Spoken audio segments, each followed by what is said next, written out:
چنانچہ بایزید بستامی رضی اللہ عنہ ہمارے سلسلہ کے ایک بزرگ ہیں جن کے بارے میں جنید بغدادی رضی اللہ عنہ نے فرمایا کہ بایزید کو اولیاء اللہ میں وہ مقام حاصل ہے جو جبرائیل امین کو دوسرے فرشتوں کے اندر حاصل ہے. ان کے بارے میں آتا ہے کہ بچپن میں یتیم ہو گئے تھے، ماں نے بچے کو مدرسے میں ڈالا، قاری صاحب سے کہا کہ ان کو جلدی جلدی گھر نہ آنے دینا، گھر کی وجہ سے کہیں مدرسے سے دل اچاٹ نہ ہو جائے. چنانچہ قاری صاحب نے ان کو کئی دن مدرسے میں رکھا. بچے نے ایک دن کہا کہ گھر جانے کو جی چاہتا ہے. استاد نے بہت سارا سبق ذمہ لگا دیا، اگر یہ سب سنا دو گے تو تمہیں اجازت دے دوں گا. بچے نے وہ یاد کر کے سنا دیا، استاد نے اجازت دے دی. بایزید بستامی لانو اپنے گھر آئے، دروازے پہ دستک دی.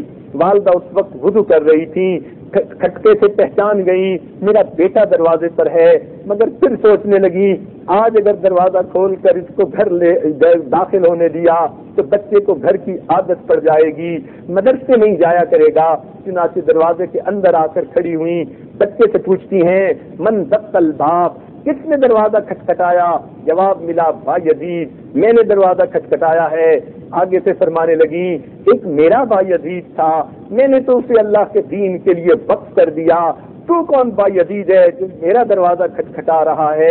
بچہ سمجھدار تھا، پہچان گیا امی چاہتی ہے میں دین کا علم حاصل کروں. لوٹ کے واپس مدرسے آیا اور اس وقت مدرسے سے نکلا جب عالم فاضل بن چکا تھا. اتنے بڑے ولی کو ولی بنانے میں آپ کو ایک عورت کا کردار نظر آئے گا، ان کی ماں کی حیثیت سے. اسی طرح امام غزالی رحمت اللہ علیہ، محمد غزالی، امام احمد غزالی، یہ دونوں بھائی تھے. ان کی تربیت بھی ان کی والدہ نے کی. یہ بھی یتیم ہو گئے تھے، والدہ نے دونوں کی تربیت کی اور دونوں کو نیک بنایا. ان میں سے امام غزالی رحمت اللہ علیہ علم میں بلند مرتبہ رکھتے تھے، مگر ان کے دوسرے بھائی وہ عمل میں بہت بڑھے ہوئے تھے، صاحب کشف انسان تھے. امام غزالی رحمت اللہ علیہ مسجد میں نماز پڑھاتے، لیکن ان کے بھائی اپنی اکیلی نماز پڑھ لیتے، امام کے پیچھے پڑھنے سے گھبرایا کرتے تھے. لوگوں کی سمجھ سے یہ بات بالا تر تھی. ایک دن امام غزالی رحمت اللہ علیہ نے والدہ سے کہا کہ امی میں اس مسجد کا امام ہوں اور بڑے خطیبوں کا بھی بڑا خطیب ہوں، اور لوگ میرے اوپر اعتراض کرتے ہیں اس کا اپنا بھائی اس کے پیچھے نماز نہیں پڑھتا، تو پھر اس کی امامت کیسی؟ تو ماں نے کہا بیٹے تم اس کے پیچھے نماز پڑھ لیا کرو. چنانچہ ان کے بھائی احمد غزالی ان ماں کی حکم کی وجہ سے ان کے پیچھے نماز پڑھنے کے لیے چلے گئے. امام غزالی رحمت اللہ علیہ نے نماز پڑھانی شروع کی. پہلی رکعت تو انہوں نے پڑھی، مگر دوسری رکعت میں ان کے بھائی نے نماز توڑی اور واپس آ گئے. اب امام غزالی کی پوزیشن اور زیادہ آکورڈ ہو گئی. نماز پڑھ کر بڑے رنجیدہ تھے. والدہ کو آ کر بتایا امی بھائی نے تو اور میری ناک کٹوا دی. ماں نے بلا کے پوچھا بیٹے تم نے کیوں میری بات نہ مانی؟ کہنے لگا امی آپ نے کہا تھا کہ اس کے پیچھے نماز پڑھنا، میں تو نماز پڑھنے گیا تھا، جب تک یہ نماز پڑھا رہے تھے میں پیچھے پڑھتا رہا، جب یہ نماز پڑھانے کی بجائے کچھ اور سوچنے لگے تو میں واپس آ گیا. ماں نے پوچھا بیٹے تم نے کیا سوچا؟ امام غزالی رحمت اللہ علیہ کی آنکھوں سے آنسو آ گئے. امی معافی مانگتا ہوں، مجھ سے واقعی بڑی غلطی ہو گئی. میں نماز پڑھانے سے پہلے عورتوں کے کچھ مسائل پڑھ رہا تھا اور ان مسائل میں غور و فکر کر رہا تھا.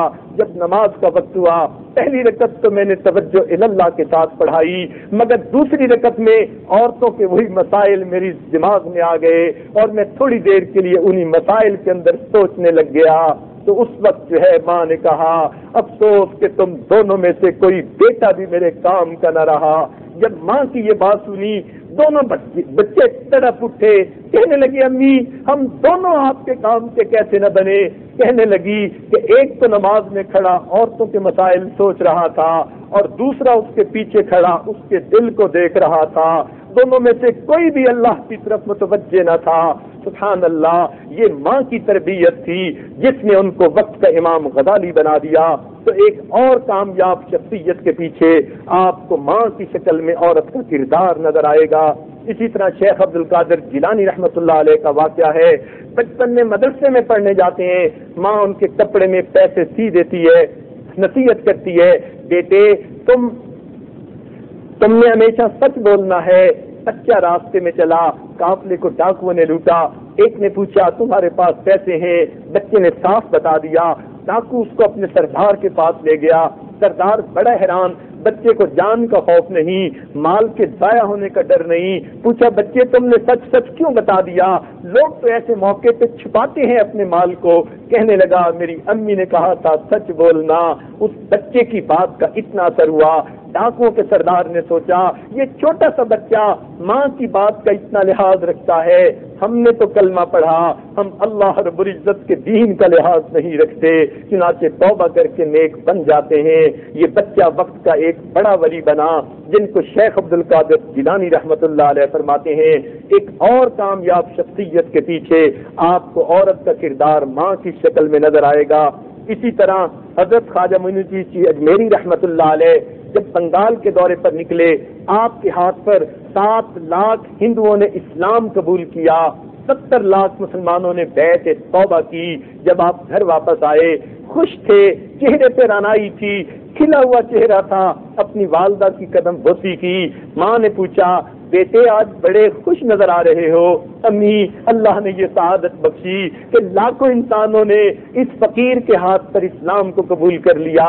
ماں نے فرمایا بیٹا یہ تیرا کمال نہیں, یہ تو میرا کمال ہے.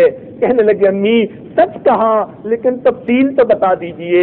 ماں نے کہا بیٹا جب تم چھوٹے تھے میں نے کبھی تمہیں بے وضو دودھ نہیں پلایا, یہ اس کی برکت ہے, اللہ نے تمہارے ہاتھوں پر لاکھوں انسانوں کو اسلام قبول کرنے کی توفیق عطا فرما دی.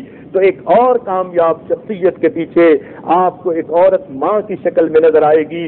اسی طرح حضرت خواجہ قطب الدین بختیار کاکی رحمت اللہ علیہ جو قطب مینار کے قریب لیٹے ہوئے ہیں, ان کے بارے میں آتا ہے کہ مغلیہ بادشاہوں کے وہ پیر تھے, اور جب وقت کے بادشاہ بھی مرید ہوں تو پھر رعایت کا کیا کہنا. تو لاکھوں انسانوں کے یہ شیخ بنے, اللہ نے ان کو وہ مقام عطا کیا. ان کی بات ہے ابھی چھوٹے تھے اور ابھی جو ہے پیدائش کو تھوڑے دن گزرے تھے, ماں باپ ان کے آپس میں مشورہ کر رہے تھے بچے کی اچھی تربیت کرنی چاہیے. ماں کہنے لگی میرے ذہن میں ایک تجویز ہے, تھوڑا سا بڑا ہوا میں اس تجویز پر عمل کروں گی. اللہ نے کیا, مدد سے جانے کے قابل ہو گئے. ایک دن ماں نے کھانا بنایا اور کھانا بنا کر کمرے میں چھپا دیا. بیٹے نے آ کر کہا امی بھوک لگی ہے. ماں نے کہا بیٹا ہم بھی اللہ سے مانگتے ہیں, وہی رزق دینے والا ہے, دنیا کے ہر انسان کو اور جاندار کو وہی رزق دیتا ہے, تم بھی اللہ سے مانگو. بیٹے نے پوچھا امی کیسے مانگوں؟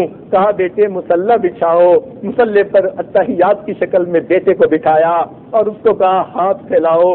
بیٹے نے معصوم سے ہاتھ اٹھائے اور اللہ سے دعا مانگنے لگا, اللہ میں ابھی مدرسے سے آیا ہوں, اے میرے اللہ میں اس وقت تھکا ہوا بھی ہوں, مجھے سخت بھوک لگی ہوئی ہے, تو میرے والدین کو بھی رزق دیتا ہے, اللہ مجھے بھی رزق دے دے. بچے نے یہ الفاظ کر کہہ کے پوچھا امی اب میں کیا کروں؟ ماں نے کہا بیٹے تم اس کمرے میں تلاش کرو, تمہیں کہیں روٹی مل جائے گی. چنانچہ بچے نے ذرا ادھر ادھر ڈھونڈا, ماں نے تو پکا کے خود رکھی ہوئی تھی, ایک جگہ مل گئی. بچے نے خوشی خوشی کھانا کھا لیا.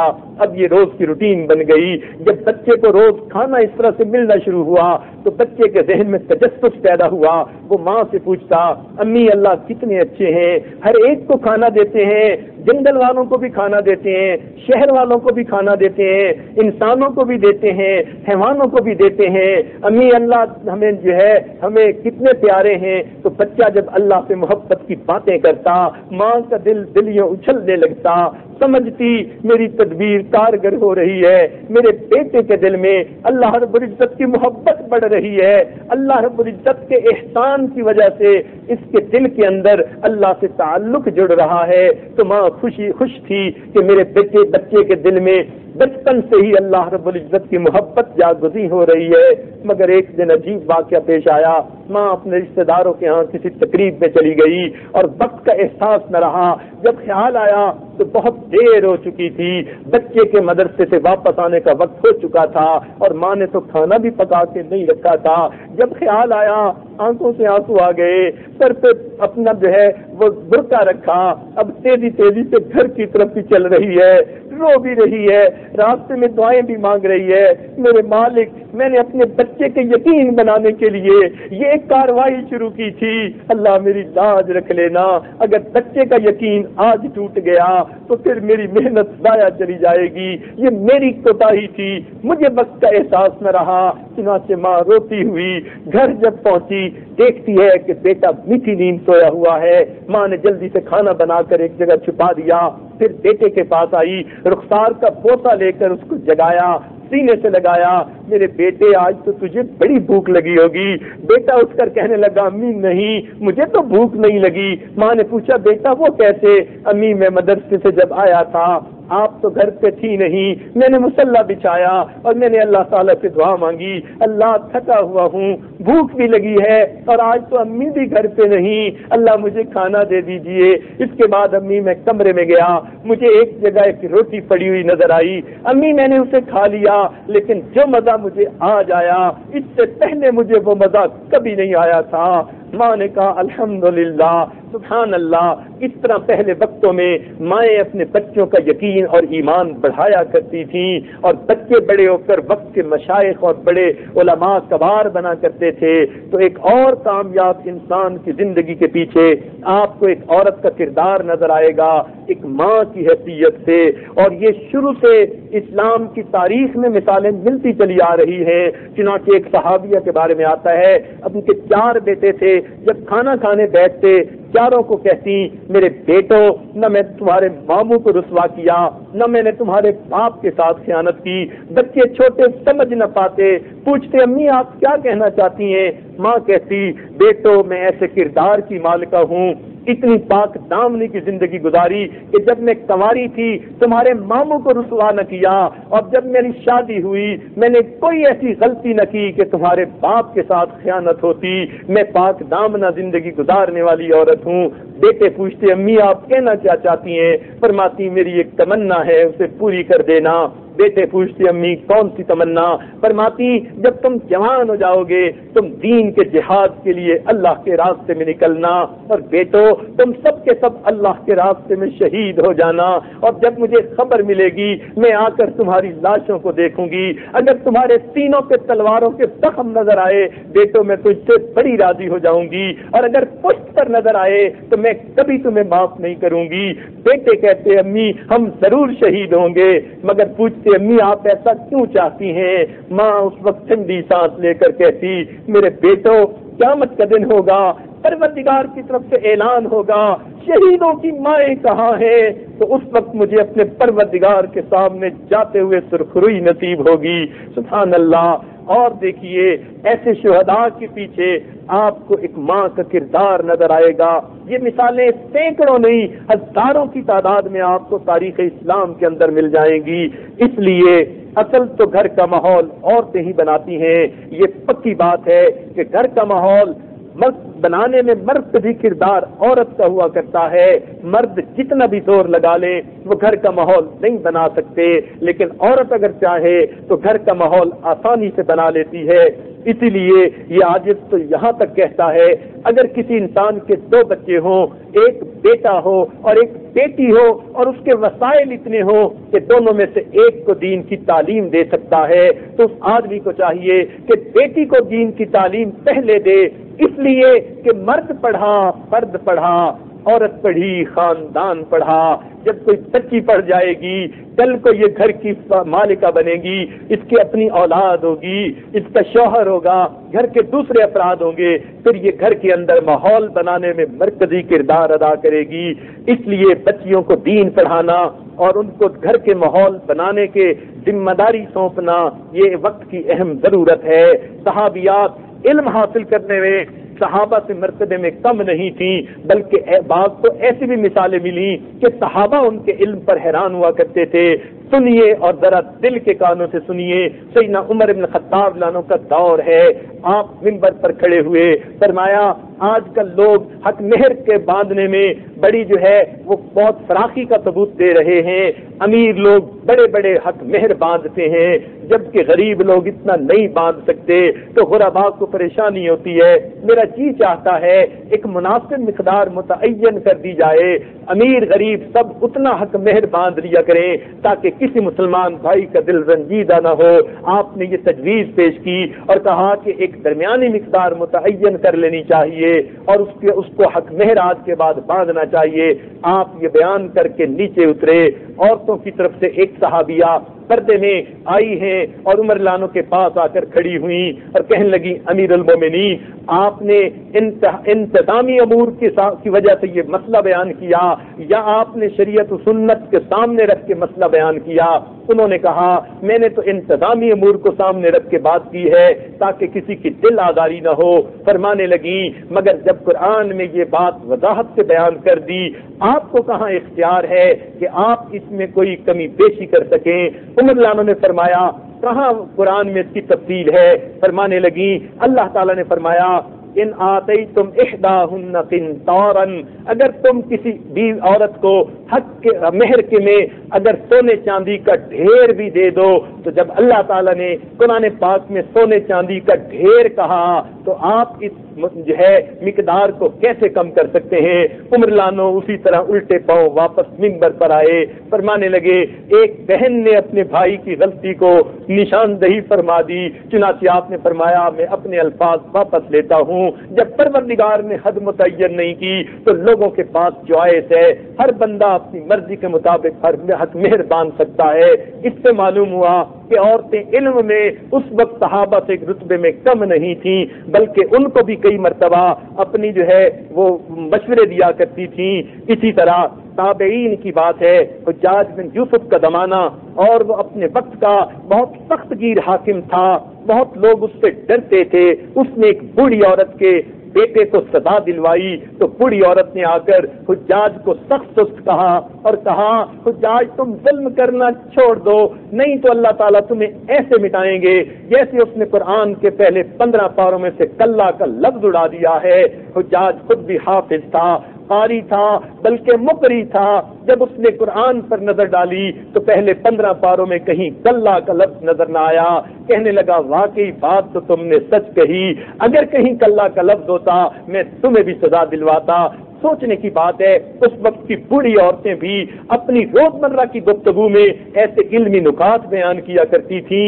اس قسم کی مثالیں اور بھی کئی زیادہ ہیں. تو نبی علیہ السلام نے صحابیات کی تعلیم و تربیت کے لیے خصوصی جو ہے اہتمام فرمایا. چنانچہ سیدہ حفصہ جو ام المؤمنین ہیں ان کو لکھائی نہیں آتی تھی, ان کی لکھائی سنوارنے کے لیے آپ نے شفاء ادویہ کو سفارش کی اور فرمایا کہ میری بیوی کو تم لکھنا سکھا دو. معلوم ہوا نبی علیہ السلام نے عورتوں کی دینی تعلیم کے لیے خود اہتمام فرمایا اور کہہ دیا کہ ان پر بھی دین کا سیکھنا فرض ہے, لہذا عورتوں کی ذمہ داری ہے وہ دین کو سیکھیں, زندگی دین کے مطابق گزاریں. بلکہ اس امت میں عورتوں نے کئی تو ایسے ایسے کام کر دکھائے کہ ان کے کارناموں کو سن کر انسان حیران ہو جاتا ہے. مثال کے طور پر حفاظت قرآن ہی کا واقعہ لے لیجئے. قرآن مجید کی حفاظت 2 طرح سے ہوئی, ایک اس کو سینوں میں حفظ کیا گیا, محفوظ کر لیا گیا, ایک اسے سفینوں میں کاغذ کے صفوں پر جو ہے وہ محفوظ کر لیا گیا. تو عورتیں اس میدان میں مردوں سے پیچھے نہ رہیں, انہوں نے سینوں میں بھی قرآن کو محفوظ کیا, سفینوں میں بھی محفوظ کیا. بلکہ اس امت کی جوان بچیوں اور بیٹیوں نے سفینوں میں قرآن کو محفوظ کرنے میں مردوں سے زیادہ نمایاں کردار ادا کیا. پہلے زمانے میں پرنٹنگ پریس تو ہوتے نہیں تھے تو قرآن مجید ہاتھ سے لکھے جاتے تھے. اب اتنے کاتب مرد کہاں سے آئے جو ہزاروں کی تعداد میں قرآن لکھیں, جو ہر گھر میں پہنچ جائے. تو اس زمانے میں دستور یہ بنا ہوا تھا, بچیاں دین کی تعلیم پاتی, اپنی لکھائی کو اچھا بناتی اور جب تعلیم سے فارغ ہو کر اپنے رشتے کے انتظار میں گھر میں وقت گزارتی, اس وقت بچی کا یہ معمول ہوتا وہ گھر کے سارے کام کاج کرتی اور کام کاج کرنے کے بعد جو وقت فارغ ہوتا تو وہ کاغذ کے اوپر خوبصورت الفاظ میں اور خوش نویسی کے ساتھ اللہ کے قرآن کو باوضو ادب کے ساتھ محبت کے ساتھ بیٹھ کر لکھنا شروع کرتی. محبت سے بھرا ہوا ایک ایک لفظ لکھتے لکھتے سال 2 سال میں وہ قرآن مجید کو مکمل کر لیتی. ماں باپ اس قرآن مجید کی سنہری جلد بنوا دیا کرتے. جب اس بچی کی شادی ہوتی اس کے جہیز میں وہ سنہری قرآن ساتھ دیا جاتا. یہ پیغام تھا سسرال والوں کے لیے کہ میری بیٹی نے گھر میں ایسی پاکیزہ زندگی گزاری کہ اس کا وقت ادھر ادھر کی بےہودہ باتوں میں نہیں گزرا، اللہ کے قرآن کی حفاظت میں گزرا ہے. اس وقت ہر نوجوان بچی اپنے لیے قرآن لکھ کر اگلے گھر جاتی. چنانچہ لاکھوں کی تعداد میں قرآن لکھے گئے اور یہ صحرا بھی، یہ شان بھی اللہ نے عورتوں کو عطا کی کہ قرآن مجید کی حفاظت میں انہوں نے کردار ادا کیا. کل قرآن مجید قیامت کے دن ان کی شفاعت کرے گا، اللہ کے ہاں ان کو درجے ملیں گے. اسی طرح کی اور کئی مثالیں نظر آتی ہیں. بلکہ حفاظت حدیث میں بھی عورتیں مردوں سے پیچھے نہ رہیں. کتابوں میں لکھا ہے امام مالک رحمت اللہ علیہ جو فقیہ مدینہ تھے، امام مدینہ تھے، ان کے بارے میں آتا ہے حدیث کا درس دینے کے لیے مسجد نبوی میں بیٹھتے تھے. ایک پردہ لگا تھا جس کے پیچھے ان کی بیٹیاں بیٹھتی تھیں. جب مرد لوگ حدیث پاک کی قرات کرتے اس کو پڑھتے تھے، اگر ان کے پڑھنے میں کہیں عبارت کی غلطی ہوتی تو پردے کے پیچھے سے ان کی بیٹیاں ایک جگہ لکڑی رکھی ہوتی تھی، لکڑی کو لکڑی کی کتنی مثالیں ہیں. عبادت میں بھی عورتیں مردوں سے پیچھے نہ رہیں، قرآن کے عشق میں بھی عورتیں مردوں سے پیچھے نہ رہیں. چنانچہ محمد ابن سیری رحمت اللہ علیہ تابعین میں سے گزرے ہیں. امام جو ہے امام مالک رحمت اللہ علیہ کے ہم اثر تھے. اللہ نے ان کو جو ہے خواب کی تعبیر کا خاص علم عطا کیا تھا. حتیٰ کہ امام مالک رحمت اللہ علیہ بھی خواب دیکھتے تھے تو محمد ابن سیری سے تعبیر پوچھا کرتے تھے. انہوں نے تعبیر الرؤیا کے نام سے کتاب لکھی. اکثر علماء خواب کی تعبیریں بتاتے ہوئے اس کتاب کی طرف رجوع کرتے ہیں. چنانچہ وہ محمد ابن سیری ایک وقت میں قرآن کے عالم بھی تھے، حدیث کے عالم بھی تھے، وقت کے بڑے مشہور بزرگوں میں سے تھے. ان کے بارے میں آتا ہے کہ ان کی ایک بہن تھی جن کا نام حفصہ تھا. حفصہ ابن بنت سیری فقیہہ بھی تھی، انصاریہ ہیں، سیدات میں سے ہیں، تابعیات میں سے ہیں. چنانچہ ان کو اللہ نے قرآن کا عشق عطا کیا تھا. چاروں جو ہے اشرا جو ہے سب روایتوں میں قرآن مجید اتنا اچھا پڑھا کرتی تھی اور سب کہتا تھا کہ محمد ابن سیری قرآن پاک کا کوئی لفظ ادا کرنے میں کہیں ذرا جو ہے وہ اٹک جاتے تو بچے کو بھیجتے، فرماتے جاؤ حفصہ سے سن کر آؤ وہ اس لفظ کو کیسے ادا کرتی ہے. حفصہ جب لفظ کو ادا کرتی محمد ابن سیری اپنی تصحیح کر لیا کرتے تھے. سبحان اللہ. ایک اور کامیاب انسان کے پیچھے آپ کو ان کی بہن کا کردار نظر آئے گا ان کے قرآن پاک کی تصحیح کروانے میں. چنانچہ حفصہ ابن بنت سیری کے بارے میں آتا ہے کہ یہ 30 برس تک اپنے گھر کے اندر جو مسجد سی بنائی ہوئی تھی جس کو مسجد بیت کہتے ہیں، انہوں نے 30 سال مسجد میں گزارے. فقط کیلولہ کے لیے یا قضائے حاجت کے لیے مسجد سے باہر آتی، باقی سارا وقت مسجد میں بیٹھ کر قرآن پڑھنے اور پڑھانے میں گزار دیتی. چنانچہ ساری رات اللہ کی عبادت میں مصروف رہتی حتیٰ کہ ان کے پاؤں متورم ہو جاتے. ان کے بارے میں بلکہ ایک لطیفہ بھی مشہور ہے کہ ان کی ایک باندی تھی جو عقل کی بڑی سادی سی تھی. اس باندی سے کسی نے پوچھا تم اپنی مالکہ کے بارے میں کیا کہتی ہو؟ وہ کہنے لگی کہ بڑی نیک خاتون ہیں، بڑے اچھے اخلاق ہیں، حلیم الطبع ہیں، طبیعت میں عاجزی اور انکساری ہے، مگر ایک بات سمجھ نہیں آئی، پتہ نہیں ان سے کون سا اتنا بڑا گناہ ہو گیا ہے کہ وہ ساری رات نماز پڑھتے ہوئے روتی رہتی ہیں. وہ بیچاری سمجھ ہی نہ سکی کہ اللہ کی محبت میں بھی کوئی رویا کرتا ہے. تو باندی نے کہا کہ معلوم نہیں ان سے کون سا اتنا بڑا گناہ ہو گیا ہے، ساری رات نماز پڑھ کر روتی رہتی ہیں. چنانچہ ان کے وقت کے ایک بزرگ تھے عیاض ابن معاویہ رضی اللہ تعالیٰ عنہ. چنانچہ وہ فرمایا کرتے تھے کہ میں نے کوئی ایسا مرد نہیں پایا جس کو میں حفصہ پر فضیلت دے سکوں۔ چنانچہ ان کے شاگردوں نے پوچھا حضرت کیا حسن بصری اور محمد ابن سیرین کو بھی فضیلت نہیں دے سکتے؟ فرمانے لگے نہیں، ان کو بھی میں حفصہ پر فضیلت نہیں دے سکتا۔ سبحان اللہ، علم و عمل میں ایسا مقام پایا، وقت کے علماء کہنے پر مجبور ہو گئے کہ وہ حسن بصری اور محمد ابن سیرین پر بھی قرآن کے عشق میں بازی لے گئیں۔ اسی طرح اور کئی تابعیات تھیں، چنانچہ حجیمہ بنت حیی ام دردہ رضی اللہ تعالیٰ عنہ صغرا تابعیہ ہیں، یہ ابو دردہ رضی اللہ عنہ صحابی کی تیسری بیوی ہیں۔ چنانچہ قاریہ تھیں، مقرئہ تھیں، یعنی ان کی یہ آگے قرات پڑھایا بھی کرتی تھیں۔ ان کے بارے میں ابراہیم بن ابی ابلا اور عطیہ بن قیس نے ان سے باقاعدہ قرات آگے نقل کی، فرمایا کرتی تھیں دنیا ہاروت اور ماروت سے بڑی جادوگرنی ہے۔ شب زندہ دار تھیں، اتنی عبادت کرتی کہ پاؤں سوج جایا کرتے تھے۔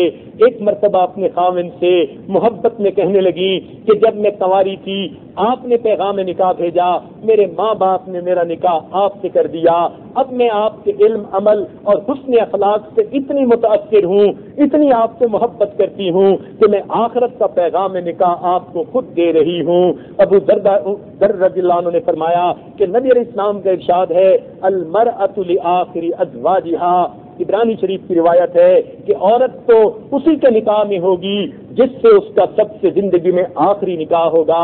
تو اگر تم جنت میں میری بیوی بننا چاہتی ہو، میری وفات کے بعد پھر کسی اور سے نکاح نہ کرنا۔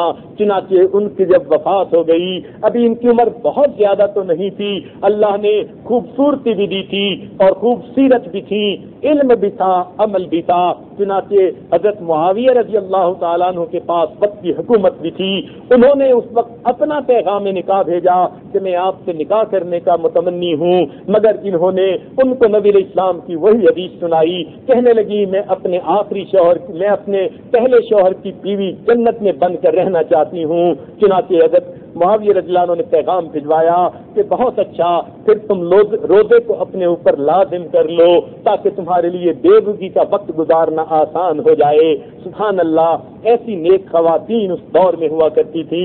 اسی طرح میمونہ بنت ابی جعفر مخزومی مدنی تابعی کی یہ بیٹی ہے، قرات عشرہ کے 8ویں قاری ہیں۔ چنانچہ ابو جعفر رضی اللہ تعالیٰ عنہ ان کے بارے میں آتا ہے کہ قرات عشرہ کے 8ویں قاری ہیں، یہ ان کی بیٹی ہیں۔ انہوں نے اپنے والد سے باقاعدہ قرات و تجوید کا علم حاصل کیا اور پھر ان سے ان کے بیٹے احمد نے قرات کو باقاعدہ نقل کیا۔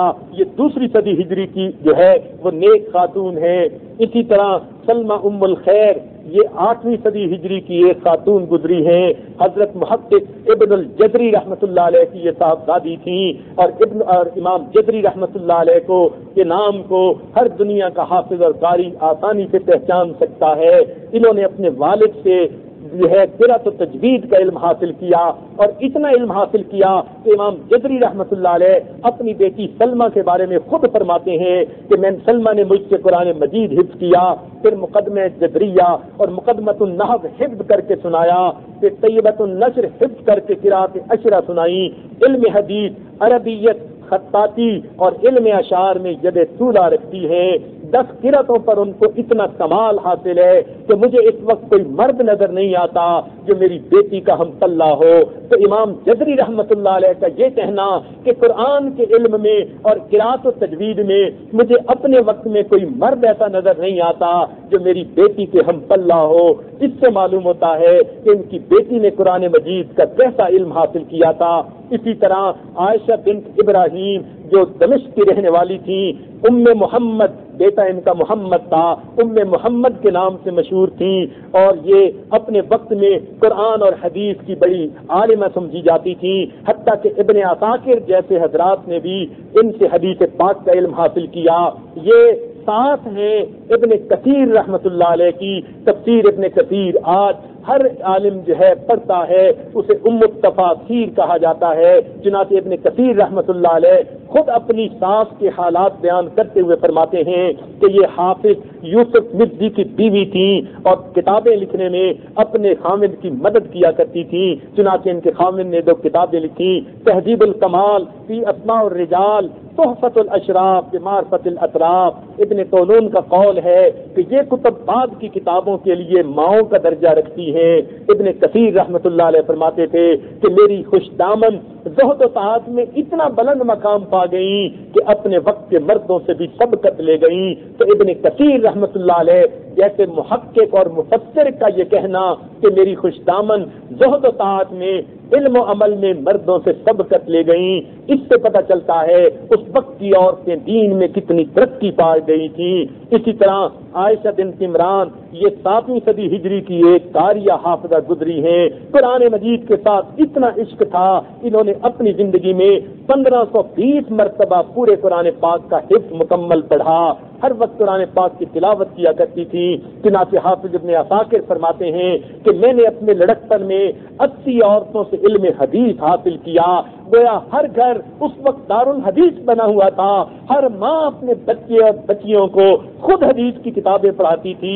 مشکات شریف تو لکھی اسی لیے گئی کہ عورتیں اگر بخاری شریف تک کی تمام سیاستہ کی کتابوں کی تفصیلی علم نہیں پڑھ سکتی یا پڑھا سکتی تو چلو ایک ایسی کتاب بنا دی جائے جس میں تمام سیاستہ کی احادیث لے لی جائیں، ہر باب کی احادیث آ جائیں. اگر عورت اس کو پڑھ لے، اپنی بچیوں کو پڑھا دے تو اسے دین کا ضروری علم حاصل ہو جائے. تو مشکات المصابیح تو لکھی ہی اسی لیے گئی. چنانچہ سمت میں مشکات شریف تک کی تعلیم تو تمام بچیوں کو دی جاتی تھی، بلکہ قریب کے زمانے تک یہ علم جاری رہا. چنانچہ قاری محمد طیب رحمۃ اللہ علیہ خود فرمایا کرتے تھے میں نے اپنی دادی صاحبہ سے یعنی حضرت نونوتوی رحمۃ اللہ علیہ کی اہلیہ صاحبہ سے فرماتے تھے میں نے اپنی دادی صاحبہ سے مشکات شریف کو سبکن گھر میں پڑھا. سبحان اللہ، تھوڑے عرصے کی بات ہے، اس وقت تک عورتیں اپنے گھروں میں مشکات شریف تک کی کتابیں اپنے بچوں کو خود پڑھایا کرتی تھیں. تو معلوم ہوا اس امت میں علم کو، قرآن کو محفوظ کرنے میں اور آگے پہنچانے میں جہاں مردوں نے بڑا کام کیا، وہاں عورتیں بھی اس میدان میں پیچھے نہ رہیں. انہوں نے بھی اللہ کی خوشنودی کے لیے، دین کی سربلندی کے لیے زندگیوں کو وقف کر دیا تھا. چنانچہ ان کو اللہ تعالیٰ نے ہر میدان میں آگے بڑھنے کی توفیق عطا فرمائی، بلکہ تصنیف و تعریف کے میدان میں بھی عورتوں نے کمال کر دکھایا. ایک عورت عائشہ بنت یوسف باعونیہ یہ 922 ہجری میں جو ہے وفات پاتی ہیں، دمشق کی رہنے والی تھیں. ان کے بارے میں لکھا ہے 8 سال کی عمر میں قرآن مجید حفظ کیا اور قاہرہ کے اس وقت درسگاہ سے انہوں نے افتاء اور تدریس کی باقاعدہ سند حاصل کی. یہ عورتوں میں سے وہ عورت ہے جن کو اس وقت کے سب سے چوٹی کے مدرسے سے باقاعدہ مفتیہ ہونے کا جو ہے سند دی جا رہی ہے. تو اتنا تو علم حاصل کر چکی تھی کہ وقت کے علماء نے ان کو افتاء کی باقاعدہ اجازت دی تھی، تدریس کی اجازت دی تھی. چنانچہ انہوں نے تصنیف و تالیف میں پوری اسلامی تاریخ میں ایسا کام کیا کہ امت کی عالمات اور فاضلات پر سبقت لے گئیں. ان کی چند باتیں، چند کتابیں امت میں بہت مشہور ہوئیں اور مردوں نے بھی ان کتابوں سے فائدہ اٹھایا.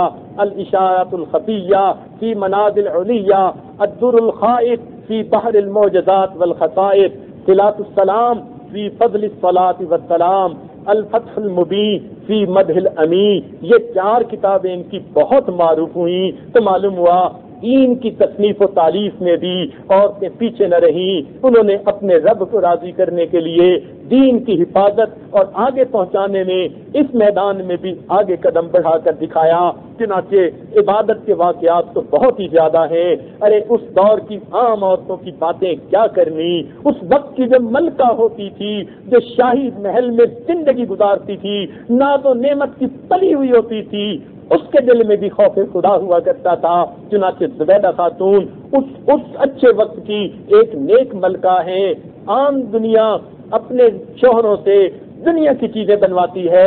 کہیں آپ کو یہ نظر آئے گا کہ کسی نے اپنے لیے تاج محل بنوایا، کسی نے اپنے لیے باغ بنوایا، لیکن یہ وہ خاتون ہے جس نے اپنے خامن سے فرمائش کی اور عراق سے لے کر اس نے میدان عرفات تک اپنے لیے ایک نہر بنوائی اور فرمائش کر کے بنوائی جس سے لاکھوں انسانوں نے، حیوانوں نے، چرندوں اور پرندوں نے پانی پیا اور ان کی زندگیاں بچیں، اور اس نیک خاتون کو اس کا جو ہے اس نیک خاتون کو اس کا ثواب پہنچا۔ اس کے کئی بیٹے تھے، اس نے اپنے 2 بیٹوں کو امام ابو یوسف رحمۃ اللہ علیہ کے پاس بھیجا اور حضرت سے کہا کہ ان کو آپ علم اور ادب کی تعلیم دیجئے۔ پھر اپنے خامند کو بھیجتی ہیں ہارون الرشید کو کہ جائیں دیکھ کے آئیں ہمارے بیٹے ادب سیکھ رہے ہیں یا نہیں سیکھ رہے۔ چنانچہ بادشاہ چل کے جاتا ہے امام ابو یوسف رحمۃ اللہ علیہ کے پاس، کیا دیکھتا ہے امام صاحب وضو کر رہے ہیں اور ان کا بیٹا جو وقت کا شہزادہ تھا وہ امام صاحب کے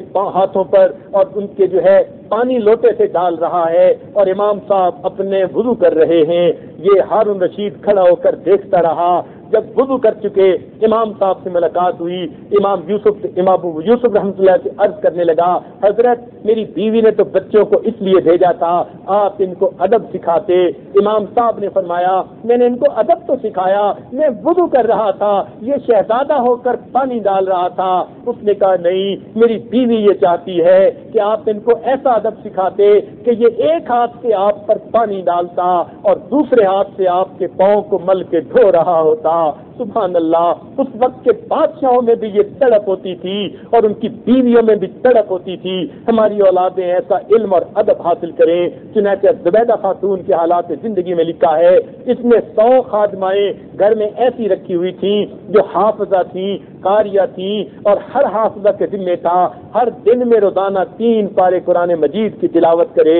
چنانچہ 300 مرتبہ قرآن مجید روز پڑھا جاتا تھا۔ شاہی محل میں شہد کے مکھیوں کی دن دناہٹ کی طرح ہر طرف قرآن کی آوازیں آتی تھی۔ آج اگر اللہ تعالیٰ کسی کو مال دے دے اس کے گھر سے ٹی وی کی میوزک کی آوازیں آ رہی ہوتی ہیں، مگر یہ کیسی نیک عورتیں تھیں، اللہ کی نیک بندیاں تھیں کہ ان کے گھروں سے سارا دن قرآن پاک پڑھنے کی آوازیں آ رہی ہوتی تھیں۔ اسی طرح غیاث الدین خلجی جو بادشاہ گزرا ہے افغانستان کا، اس کے بارے میں آتا ہے کہ شاہی محل میں اس کی بیوی نے 1000 حافظات کو رکھا ہوا تھا اور 1000 حافظات تھوڑی تھوڑے گروپ کی شکل میں 24 گھنٹے قرآن پاک پڑھتی رہتی تھی۔ محل میں قرآن پاک ہر وقت پڑھا جاتا تھا۔ اس وقت کی سبحان اللہ ان نیک خواتین کا شوق ہی ہوتا تھا ہم قرآن کے گلشن میں بیٹھ کر اپنا وقت گزاریں، ہر طرف سے قرآن کی آوازیں ہمارے کانوں میں آتی رہیں۔ یہی نہیں کہ وقت کی امیر عورتوں کا یہ شوق ہوتا تھا، بلکہ وہ جو غریب بچیاں گھروں میں ہوتی تھیں وہ بھی قرآن پاک خوب پڑھتی تھیں اور اپنا وقت قرآن کی خدمت میں گزارتی تھیں۔ بلکہ قاریہ بشیر النساء جو دختر ہیں حافظ بدر الاسلام عثمانی کی 1285 ہجری میں ان کی وفات ہوئی، 15 سے 20 پارے روزانہ پڑھا کرتی تھیں۔ معلوم ہوا یہ عورتیں جہاں دین کے علم میں آگے بڑھیں وہاں عمل میں بھی آگے بڑھ گئیں۔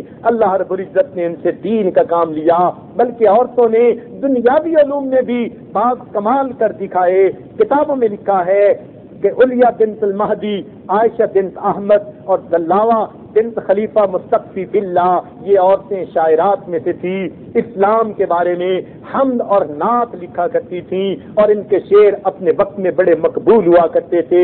اسی طرح ام الحسن جو بنت ہیں ابو جعفر تنجالی کی، اپنے وقت کی ماہر طبیبہ کی، عورتیں اپنا علاج کروانے کے لیے ان کے پاس جایا کرتی تھیں، اور طبیبہ زینب کا نام تو آنکھوں کی ماہر ڈاکٹر کے نام سے اسلامی تاریخ میں بہت نمایاں اور معروف ہے۔ تو گویا عورتیں اس وقت اپنا علاج کروانے کے لیے عورتوں کے پاس جاتی تھیں جو اپنے وقت کی بڑی بڑی فزیشین ہوا کرتی تھیں۔ تو دین کے میدان میں ان دنیا کے ضروری علوم میں عورتیں پیچھے نہ رہیں، انہوں نے اپنی زندگی با مقصد گزاری۔ تو عورتوں کو یہ بات ذہن نشین کر لینی چاہیے، وہ فقط گھروں میں سموسے بنانے کے لیے پیدا نہیں ہوئی، وہ گھر کے اندر کھانے بنانے کے لیے پیدا نہیں ہوئی، بلکہ فقط گھر کے اندر بچوں کو بڑا کرنے کے لیے پیدا نہیں ہوئی، وہ تو دین کے لیے پیدا ہوئی ہیں، اپنے رب کو راضی کرنے کے لیے پیدا ہوئی ہیں۔ گھر کے کھانے پکانے بھی حصہ ہے اس زندگی کا، گھر کو صاف رکھنا بھی زندگی کا حصہ ہے، خاوند کو خوش رکھنا بھی زندگی کا حصہ ہے، اپنے والدین اور دوسرے بچوں کا خیال رکھنا بھی زندگی کا حصہ ہے، مگر اس کے ساتھ ساتھ اپنے پروردگار کو راضی کرنا اور اپنے آقا اور محبوب کو راضی کرنا اور ان کی ایک ایک سنت پر عمل کرنا، یہ بھی زندگی کا ایک بڑا فریضہ ہے۔ اسی کی خاطر تو زندہ ہیں۔ اللہ تیرے بنا بھی کیا جینا، اللہ تیرے تعلق کے بغیر زندگی کا کیا مزہ۔ آئیے قدم بڑھا کر اپنی زندگی میں علم کو حاصل کر لیجئے۔ اگر آپ کی عمر بڑی ہو چکی، اپنی بیٹیوں کو اس کے لیے وقف کر دیجئے، اپنی بہنوں کو تیار کیجئے، اپنی سہیلیوں کو تیار کیجئے جو دین کا علم پائیں، قرآن مجید کا علم حاصل کریں، حدیث پاک کا علم حاصل کریں، ان پر عمل کریں۔ آپ جہاں بیٹھیں دوسری عورتوں میں دین کی بات چلاتی رہا کریں، ان کو دین کی باتیں سناتی رہا کریں۔ آپ کی وجہ سے کسی نے توبہ کر لی، ساری زندگی وہ جو نیک کام کرے گی اس کا اجر آپ کے نام اعمال میں لکھا جائے گا، اور اللہ تعالیٰ اس کی نیکیوں کا سارا نور آپ کے دل میں عطا فرمائیں گے، آپ کو اللہ تعالیٰ کا قرب نصیب ہوگا۔ چنانچہ قیامت کے دن وہ علماء عورتیں یا علماء مرد جنہوں نے زندگی علم کے سیکھنے سکھانے میں لگا دی ہوگی، قرآن پڑھنے پڑھانے میں لگا دی ہوگی، ان کے بارے میں آتا ہے کہ نبی علیہ السلام حوض کوثر پہ موجود ہوں گے، امت کے عام لوگ جائیں گے، پیاسے ہوں گے، ان کو فرشتے آب کوثر پلایا کریں گے، لیکن جب امت کے علماء یا امت کی عالمات فاضلات جائیں گی، روایت میں آتا ہے اللہ کے محبوب اپنے ہاتھوں سے جام بھر کر ان کو پینے کے لیے دیں گے۔ یہ کتنی خوش نصیب عورتیں ہوں گی جن کو محبوب کے ہاتھوں حوض کوثر کا جام ملے گا۔ چنانچہ ہمیں چاہیے ہم نیکی پر زندگی گزاریں۔ اس امت میں ایسی ایسی نیک خواتین گزری۔ عبداللہ ابن مبارک رحمۃ اللہ علیہ فرماتے ہیں کہ میں نے ایک مرتبہ ایک ایسی عورت کو دیکھا جو قرآن پاک کی آیتوں سے ہی جواب دیا کرتی تھی، المرأۃ متکلمۃ بالقرآن، جو ہر بات کے جواب میں قرآن کی آیت پڑھ دیا کرتی تھی۔ لمبی بات ہے، وقت کی کمی کی وجہ سے اس وقت کی عاجز پورا نہیں کر سکتا، ورنہ موقع کے تو بڑی مناسب تھی۔ عبداللہ ابن مبارک رحمۃ اللہ علیہ فرماتے ہیں میں نے جتنی بھی باتیں اس سے کی، میری ہر بات کے جواب میں قرآن کی آیت پڑھ دیتی۔ میں نے اس کے بیٹے سے پوچھا تیری ماں کا کیا معاملہ ہے؟ وہ کہنے لگا میری ماں قرآن پاک کی عالمہ ہے، حدیث کی حافظہ ہے، اس کے دل میں قیامت کے دن اللہ کے سامنے کھڑا ہونے کا ایسا جو ہے خوف موجود ہے۔ پچھلے 20 سال سے اس نے قرآن کے لفظ کے سوا کوئی لفظ اپنے منہ سے نہیں نکالا۔ تو جب قیامت کے دن ایسی نیک عورتیں کھڑی ہوں گی کہ 20 سال ان کی زبان سے قرآن کے لفظ کے سوا کوئی دوسرا لفظ نہیں نکلا ہوگا، تو وہاں پر آج ہماری بہو بیٹیاں، ہماری بیویاں جب کھڑی ہوں گی، زبان سے غیبتیں ہوں گی، جھوٹ ہوں گے، دوسروں پر جو ہے وہ بدگمانیاں اور عیب بہتان باندھے ہوئے ہوں گے، اللہ تعالیٰ پھر ان سے پوچھیں گے بتا تو نے فلاں کو ذلیل کیوں کہا، فلاں کو کمینہ کیوں کہا، فلاں کو بے ایمان کیوں کہا، فلاں کو ریاکار کیوں کہا؟ تو میری بہن سوچ تو صحیح، پھر اللہ کے سامنے کیسے جواب دے سکیں گی؟ آج وقت ہے اپنی زندگی کو نیکوکاری پر گزارنے کا، اپنی زندگی کو شرم و حیا اور تقوی و طہارت پر گزارنے کا۔ اللہ رب العزت کے ہاں پاک دامن عورت کا بڑا مقام ہے۔ شیخ عبد القادر شیخ عبد الحق محدث دہلوی رحمۃ اللہ علیہ فرماتے ہیں دہلی میں ایک مرتبہ بارش نہیں ہوتی تھی، شہر کے سارے علماء میدان میں اکٹھے ہوئے، مرد عورتیں اکٹھے ہوئے، اپنے جانوروں کو بچوں کو بھی لے کر آئے، صبح سے لے کے عصر تک دعا مانگتے رہے، دھوپ کے اندر کھڑے ہو کر قحط تالی ہے اے مالک بارش عطا فرما دے، بارش کے کوئی آثار نہیں تھے۔ فرماتے ہیں ایک نوجوان کسی کو اپنے اونٹ پر سوار کیے لے جا رہا تھا، وہ قریب سے گزرا، کھڑا ہوا، آ کر پوچھا لوگ کیوں جمع ہیں؟ لوگوں نے بتایا کہ بارش کی دعائیں مانگ رہے ہیں۔ سارا دن روتے گزر گیا، مرد عورتیں رو رہے ہیں، بچے چیخ رہے ہیں، لیکن اللہ کی رحمت متوجہ نہیں ہوئی۔ وہ نوجوان کہتے ہیں اچھا میں بھی دعا کرتا ہوں۔ وہ اس اپنی اونٹ کی سواری کے پاس گیا، وہاں جا کر اس نے دعا مانگی۔ دیکھتے دیکھتے آسمان پر بادل آئے، بارش برسنے لگی، علماء اس کی طرف بھاگے کہ یہ کون مقبول اور مستجاب الدعوات بندہ ہے۔ چنانچہ جب اس کے پاس جا کر انہوں نے پوچھا کہ بتاؤ تم نے کیا دعا مانگی، وہ کہنے لگا اس اونٹ کے اوپر میری والدہ ہیں اور جنہوں نے اتنی پاک دامنی کی زندگی گزاری کہ نہ کبھی غیر محرم کو دیکھا نہ کبھی غیر محرم نے ان کو دیکھا، میں نے آ کر ان کی چادر کا دوپٹہ پکڑا، ان کے دوپٹے کا کونا پکڑا اور اللہ سے دعا مانگی، اے اللہ میں ایسی پاک دامن ماں کا بیٹا ہوں، اگر تیرے ہاں اس کی پاک دامنی کا کوئی مقام ہے اپنے بندوں پر بارش عطا فرما۔ رب کریم نے اسی وقت بارش عطا فرما دی۔ تو جب نیکوکاری کی زندگی گزاریں گی، حیاداری کی زندگی گزاریں گی، اللہ تعالیٰ گھروں میں رحمتیں دیں گے، برکتیں دیں گے۔ آج کی عورتیں خامدوں کے شکوے کرتی پھرتی ہیں، اولاد کے شکوے کرتی پھرتی ہیں، یہ شکوے آپ کی اپنی بدعمالیوں کا نتیجہ ہوا کرتے ہیں۔ اگر آپ اللہ کی مقبول بندی بن جاتی، آپ کے دامن میں اللہ کبھی بھی مصیبتوں کو نہ ڈالتے بلکہ خیر کو بھیجتے، رحمتوں کو بھیجتے، آپ کے ہاتھ اٹھتے، اللہ آپ کی اولاد کو نیک بنا دیتے۔ اللہ نے تو ماں کو وہ مقام دیا کہ ماں کی دعائیں اللہ کے دربار میں بڑے بڑے اولیاء کی مانند قبول کی جاتی ہیں، آپ کی دعائیں قبول کیوں نہیں ہوتی؟ اس لیے آپ کبیرہ گناہوں کی مرتکب ہوتی ہیں، پردے کے بغیر باہر پھرتی ہیں، فرشتوں کی لعنت برستی ہے، حرام حلال کا لحاظ نہیں کرتی، گھر میں پاکی ناپاکی کا خیال نہیں کرتی، دین کے اوپر زندگی گزارنے کے بجائے آپ کو میوزک سننے سے جو ہے اچھی لگتی ہے، آپ کا کام ادھر ادھر کے جو ہے آپ کا وقت ادھر ادھر کے کاموں میں گزرتا ہے، غفلت میں گزرتا ہے۔ کاش کہ آپ گھر کے کام کاج سمیٹ کر اپنا وقت قرآن پڑھنے میں، پڑھانے میں، دین کے کاموں میں گزارتی، اللہ کے دین کا دل میں درد رکھتی، پھر دیکھتی اللہ تعالیٰ آپ کی پریشانیوں کو کیسے دور کرتے۔ میرے آقا اور سردار نے فرمایا من جعل الہموم ہما واحدا، جو اپنے تمام غموں کو ایک غم بنا لے گا، ہم الآخرہ، آخرت کا غم، کفا اللہ ہم الدنیا، اللہ اس سے دنیا کے غموں کے لیے کافی ہو جائیں گے۔ تو ہم دنیا کے غموں کے پیچھے کیوں جو ہے وہ پھر رہے ہیں؟ اس لیے کہ اللہ کی مدد نہیں اتری۔ ہم نیکوکار بن جائیں، آخرت کو اپنا غم بنا لیں، دین کو اپنی زندگی کا مقصد بنا لیں، پھر دیکھیے اللہ تعالیٰ کی مدد کیسے اترتی ہے۔ چنانچہ جو ہے اس امت میں جہاں پہلے زمانے میں عورتوں نے بڑا کام کیا، قریب کے زمانے کی ایک عورت کی بات بھی سناتا چلوں، جو ایک عاجز کا واقعہ خود پیش آیا۔ سمرقند میں اس عاجز میں ایک مرتبہ جمعہ المبارک کا خطبہ دیا۔ جمعہ کے بعد کچھ نوجوان آئے اور کہنے لگے کہ آپ ہمارے گھر تشریف لائیے، ہماری والدہ آپ سے ملاقات کرنا چاہتی ہیں۔ اس عاجز نے معذرت کی، کہا کہ مسجد میں سینکڑوں لوگ موجود ہیں، ان کو چھوڑ کر میں آپ کے گھر کیسے حاضری دوں؟ مگر مفتی اعظم سمرقند ساتھ کھڑے تھے، کہنے لگے حضرت آپ اس کا انکار نہ کرنا، آپ بھی چلیں میں بھی چلوں گا، تفصیل راستے میں بتا دوں گا۔ چنانچہ یہ عاجز چل پڑا۔ راستے میں مفتی اعظم سمرقند کہنے لگے حضرت ان کی ماں وہ بچی ہے کہ جب کمیونزم آیا، سرخ آندھی آئی تو 70 سال پہلے وہ 20 سال کی نوجوان لڑکی تھی، آج اس کی عمر 90 سال ہو چکی، اب بوڑھی ہو چکی ہے۔